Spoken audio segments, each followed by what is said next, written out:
안녕하세요. 보타임의 미국 소식입니다. 한국의 오늘 추석이니 한가위 잘 세시기 바라겠습니다. 9월 10일 헤드라인 뉴스를 전해드리겠습니다. 보타임의 오늘의 첫 번째 소식입니다.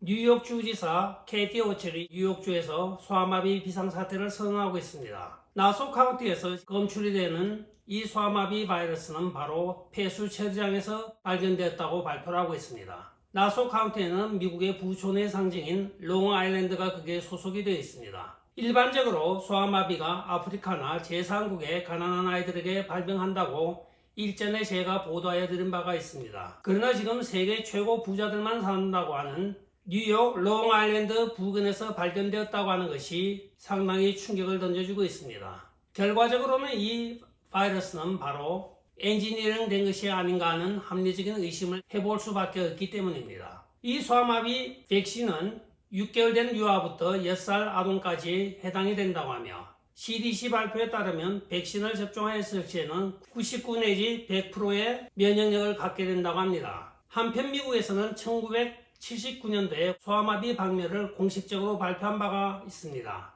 따라서 43년 만에 미국에서 소아마비가 공식적으로 확인되는 순간이기도 합니다. 물론 그전엔 2013년도에도 1차 발병을 한 적은 있습니다만 공식적인 건 아니었습니다. 이제는 세계 곳곳 처처에서 소아마비가 또 창궐할 것으로 보여지고 있습니다. 각별히 조심하시기 바라겠습니다. 다음 소식입니다. 도널드 트럼프 대통령이 힐러리 클린턴, DNC 등 많은 러시아 게이트에 관련된 자들을 향하여 1억 불의 손배 소송을 제기하였습니다. 우리가 그간에 염려하였던 대로 빌 클린턴이 1997년도에 임명한 판사에 의하여 오늘 그 케이스가 기각이 되고 있습니다. 그 판사의 변명이 참 걸작입니다. 이 사건은 법적 피해에 대한 보상 청구로 보기가 어렵고 정치적 반대자와 정적에 대한 200페이지 분량에 해당하는 정치적인 공격에 해당한다고 하며 기각하고 있습니다. 판사가 정치적인 판단을 하고 있는 것은 바로 브룩스 판사 자신인 것입니다. 도널드 트럼프 대통령이 일전에 2명의 판사가 배정되었을 때 이해상충 관계라고 하여 판사 기피 신청을 하였습니다. 한 판사는 자진적으로 자기가 드랍을 하였는데 이 브룩스 판사는 끝까지 남아서 이렇게 기각을 하고 있습니다. 누가 임명하였던 간에 판사는 공정성과 형평성에 의하여 정확하게 판단을 해야 하는데 이렇게 편향적으로 하는 판결 사례가 요새 많아지고 있습니다. 다음 소식입니다. 케빈 맥카티 공화당 하원 원내대표가 중간선거에서 공화당이 승리를 한다고 하면 미국 노동자들의 임금 보호를 위하여 불법 입국자에 대한 일자리를 주는 것을 금지하는 법을 만들겠다고 공언을 하고 있습니다. 이는 불법으로 국경을 넘어온 자들에게 노예노동과 같이 싼 임금을 주고 사용하는 많은 농장주와 공업지대에 있는 고용주들에게 경고의 메시지를 보내고 있는 것입니다. 케빈 맥카티는 지금 일반 노동자들의 임금이 이들 싸구려 노동이 불법적으로 유입됨으로써 계속 하락하고 있다고 말을 하며 미국 노동자 보호 차원에서라도 이것은 꼭 입법화하겠다고 다짐을 하고 있습니다. 중간선거에서 공화당이 이기를 바라는 정상적인 미국 노동자들의 아우성 소리가 들리고 있습니다. 다음 소식입니다. 누가 찍었는지 참 잘 찍고 전 세계가 다 알고 있는 사실이긴 하지만 헛웃음밖에 나오지 않고 있습니다. 조 바이든이 퀸 엘리자베스 2세 여왕의 서거를 접하고 영국 대사관을 찾아 조문객 방명록에 사인을 하였습니다. 그게 보통 보면 여왕의 어떠어떠한 행적을 기리며 또한 옛날에 좋았던 사회를 적으면서 사인을 하는 것이 보통인데 조 바이든이 사인하는 순서가 왔을 때는 미리 모든 서류가 작성이 되어 있습니다. 조 바이든은 가서 자기 사인만 하면 되게 되어 있습니다. 요즘은 초등학생도 기본적인 인사는 할 줄 아는 법인데 대통령이 돼서 조문 인사를 하나 못한다니 참 어이가 없습니다.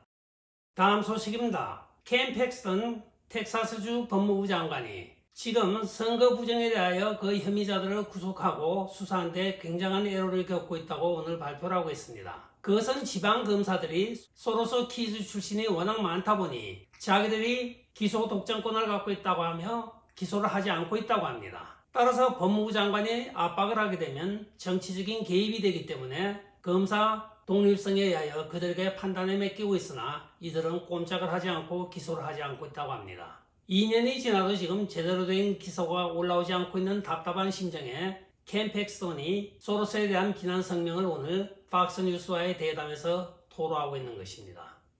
다음 소식입니다. 지금 미국에서는 내 아들 헌터, 마이슨 헌터라고 하는 수입 영화가 대인기를 끌고 있습니다. 이 영화는 280만 불밖에 들지 않았으나 많은 사람들이 내 아들 헌터에 대하여 관심을 보이고 있다고 합니다. 사전 예고편에만 약 500만 이상의 조회수가 기록이 되고 있으며 지난 7일 수요일 밤늦게 개봉을 하자마자 myson-hunter.com이라는 사이트에서 스트리밍이 막힐 정도로 지금 폭증하고 있다고 합니다. 여기는 헌터 바이든의 그간의 불법적인 행위와 조 바이든 관계까지 세세하게 연출이 되어 있다고 하는데 저도 지금 한번 봐야 되겠습니다. 내 아들 헌터 보러 갑시다. 다음 소식입니다. 오는 4월부터는 플로리다에 들어오는 많은 불법 입국자들이 달라웨어로 보내게 되어 있습니다. 그간의 디산티스가 수차에 걸쳐서 플로리다에 오는 불법 체류자들은 체포하여 전부 달라웨어 조 바이든 앞마당에 갖다 놓겠다고 했는데 오늘 드디어 그것이 결실을 보고 있습니다. 플로리다 주 의회가 예산에 1200만 불을 책정하여 그 자금을 마련해 준 것입니다. 이에 신이 난 드산티스는 느닷없이 오늘 긴급 기자회견을 열고 이 사실을 발표하기에 이르렀습니다. 자, 텍사스에 이어 이제 플로리다까지 이 불법 입국자들을 수송하면 과연 어떤 일이 벌어질까요? 어제도 보도하여 됐던 바와 같이 달라웨어에서도 주방위군 요청을 하지 않을까 하고 기대해 보기도 합니다. 그러나 드산티스가 한 가지 부관부 조항을 다시 발표를 하고 있습니다. 공산주의를 피해서 들어오는 난민에 대해서는 불법 입국자 적용을 하지 않겠다고 오늘 공식 선언을 하고 있습니다. 즉 큐바에서 공산주의를 피해서 오는 보트 피플에 대해서는 난민으로 취급하겠다는 것입니다. 바로 이것이 드산티스가 인기를 끌고 있는 이유이기도 합니다. 모든 행정을 하는데 앞뒤가 분명하고 사려 분별이 분명한 주지사이기도 합니다. 오늘의 마지막 소식을 전해드리겠습니다. 부모들의 정치적 싸움 때문에 자식들 간에도 의리가 갈라진 사건이 있습니다. 다른 것이 아니고 바로 첼시 클린턴과 이방카 트럼프 사이입니다. 이 둘은 원래 처녀 때 둘이 친구입니다. 그러나 이방카가 2016년도 백악관에 가서 일을 보기 시작할 때부터 첼시와 거리가 멀어졌다고 하며 첼시가 오늘 MSNBC의 쇼에 나와서 하는 말이 이방카 트럼프가 너무 어두운 면으로 갔습니다고 이야기를 하고 있습니다.